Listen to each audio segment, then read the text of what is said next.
의견 듣겠습니다. 흰색 반팔 입으신 남성분께 마이크 전해드리겠습니다. 네, 자기소개 먼저 부탁드리고요. 네, 발표 안녕하십니까. 내용과 관련한 의견 부탁드립니다. 저는 원주에서 왔고요. 원주시 시설관리공단에서 환경위원으로 일하고 있는 조한경이라고 합니다. 반갑습니다. 세 분 장관님하고 대통령님 말씀 잘 들었는데 오실 때마다 저희 강원도에서 제일 자랑할 수 있는 게 자연경관이고 천혜의 자연이라고 하시는데 저는 자연의 입장에서 좀 생각해 봤으면 좋겠습니다. 자연이 아파요, 많이. 그래서 좀 쉬어야 될 때가 되지 않았나 이런 생각도 좀 하고 있습니다. 그래서 자연경관이 자원인 강원도에서 자연경관인 자원을 자꾸 뺏어가고 망가뜨리려고 하시면 안 되겠다라는 좀 생각이 있었습니다. 왜냐하면 무조건 많이 오시는 게 좋은 거냐, 152만 명이 오신다고 했는데 152만 명이 와서 하루를 주무시고 가는 게 아니라 52만 명이 와가지고 3일을 주무시고 가면 그게 더 좋지 않은가 이런 생각이 있고, 그럴 때만 이래도 자연도 좀 쉴 수 있지 않겠는가. 자연의 입장에서 생각해보면, 주민의 입장에서 생각해보면 무조건 많이 오시는 것이 좋지 않겠다라는 생각이 있습니다. 그래서 문체부 장관님께서 공격적으로 발굴하시겠다라고 하셨는데 저는 공격하지 않으셨으면 좋겠습니다. 자연도 강원도의 자연은 공격받아서는 안 됩니다. 좀 쉬어야 되고, 강원도의 자연은 충분히 강원도 자연 나름대로의 그 상태를 유지해야 됩니다. 공격하지 말아 주십시오. 예. 그리고 국토부 장관님 말씀하셨는데 원주에 혁신도시의 성과가 있다라고 했습니다. 저희 어머님이 혁신도시에서 쫓겨나셨거든요. 왜냐하면 어머니 고향이신데 혁신도시 들어오느라고 쫓겨났습니다. 그래서 신시가지가 들어서서 되게 삐까뻔쩍한 건물도, 그동안 원주에 없었던 30층짜리 넘는 건물도 막 생기고, 그다음에 아파트 값도 아까 말씀하셨는데 2억 이제 엄청 넘어갔습니다. 그런데 사실 그곳에서 쫓겨난 사람들이 구도심으로 몰렸습니다. 그래서 구도심에서 살면서 되게 어려운 부분들을 많이 겪고 있습니다.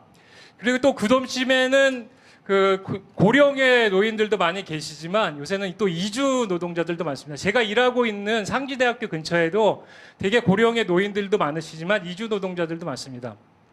그래서 사실은 관광과 관련돼 가지고 예전 감성을 자극하는 그런 관광들도 많이 있다라고 생각입니다. 그래서 그런 것을 결부해 가지고 좀 만들어 주셨으면 좋겠다라는 생각이 있고, 또 한 가지 정책적으로 구도심과 관련된, 서울보다는 지역이 균형 발전해서 소외되고 도시보다는 또 농촌이 지역 발전에 소외되고, 도시 내에서는 구도심이 신도심보다 소외되는 부분들이 있습니다.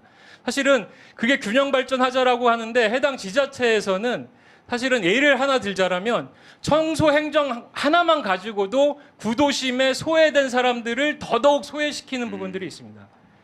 원주시에 여기 국회의원님들 오셨는지 모르겠지만 원주시 시설관리공단이 제가 하고 있는 가로 청소를 담당하고 있습니다. 효율적으로 보자라면 신시가지에 사람들 많이 다니고 교통량 많고 눈에 띄는 곳을 깨끗하게 치워주는 게 행정으로 봤을 때는 되게 칭찬받는 것처럼 보입니다. 하지만 정말 필요한 부분들은 구도심에서 소외받고 있는 이런 사람들의 골목길 집 앞까지도 깨끗하게 치워주고 그들이 살 수 있는 주거 환경과 정주 환경과 도시 환경을 만들어주는 거라고 생각이 듭니다. 그런데 지금 반대로 가고 있습니다.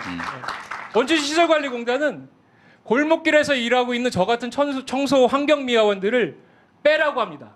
왜냐하면 경제적 가치와 효율성의 문제가 있기 때문에 그 늙은 노부부가 살고 있는 그 골목길의 청소들은 집주인이 하라, 이런 얘기를 하고 있습니다. 그래서 저는 이게 문제라고 생각이 듭니다. 그래서 저는 이런 부분들에 대해서 곳곳이 마을, 동네, 방네 곳곳이 촘촘하게 공공 서비스를 받을 수 있고 청주행정 서비스를 받을 수 있는 이런 부분들에 대한 대책이 필요하다. 그거 말 안 듣는 데는 조금 엄하게 벌해 주십시오라는 부분들이 있습니다. 그리고 이제 넘어올 때 이거 한 가지만 꼭 물어봐 달라고 했어서 이것만 딱 말씀드리겠습니다.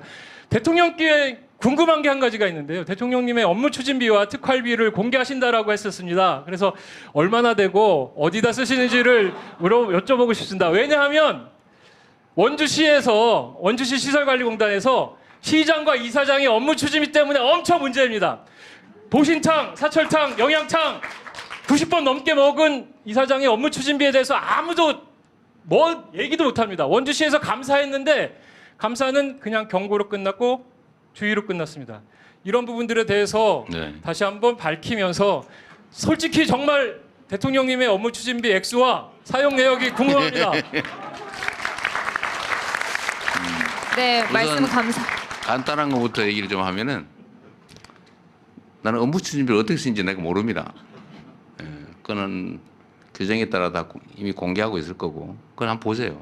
대통령실은 주기적으로 하게 돼 있으니까 한번 보시고 특활비는 내가 김정은 만나 뭘 했는지 이런 걸 다 밝혀야 되기 때문에 그건 쉽지 않겠죠.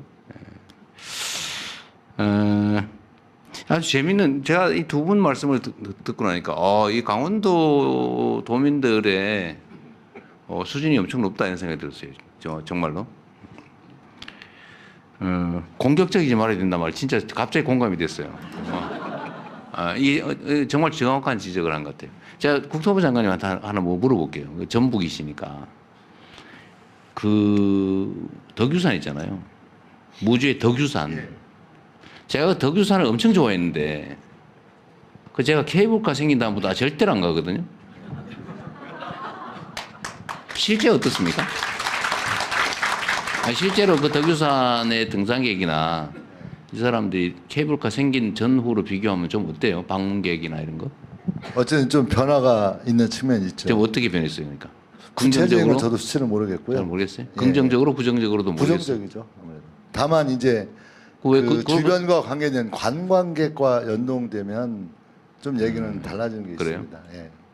산을 이용하는 분들과 저는 관광객은 구분되겠다고 등산을 정말 좋아하는데 그 덕유산은 뭐 일종의 좀 신성하다고 그럴까 그런 느낌이 있었거든요. 옛날 얘기도 많이 나오고 무주 구천동 얘기들은 많이 듣잖아요.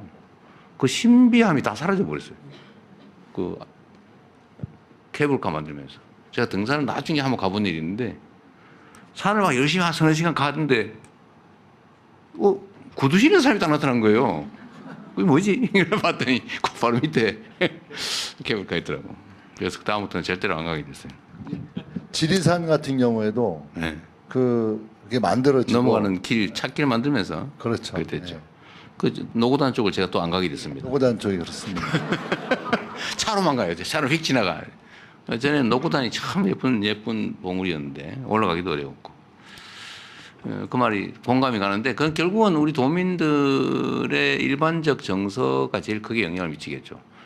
관광 개발이 어느 방향으로 갈 거냐. 인공시설 중심으로 갈 거냐. 아니면 그야말로 천혜의 자연경관을 그대로 유지하면서 접근하기 어렵더라도 접근하기 어렵다는 사실 자체가 자원이기도 하죠. 좀 그런 생각들은 여러분이 판단할 일인 것 같긴 해요.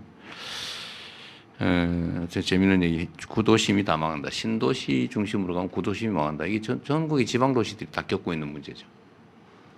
저도 사실은 신도시를 구획해서 새로 만드는 것보다는 구도심을 재개발하는 쪽으로 집중해야 된다고 생각은 하는데 이것도 일종의 약간 투기적 요소가 있어요.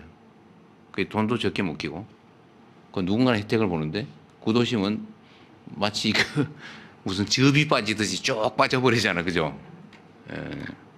하여튼 도시 정책에 관한 문제 여러 가지 재미있는 생각들을 하게 하는 말씀이었습니다. 네, 여러분의 의견 좀 쭉쭉 들어보겠습니다. 세 분 장관님의 발표 내용을 중심으로 하나 양해 말씀 부탁드리면 조금 더 많은 분들의 의견을 듣기 위해서 압축해서 요약만 핵심만 좀 부탁드리도록 하겠습니다. 이번에는 여성분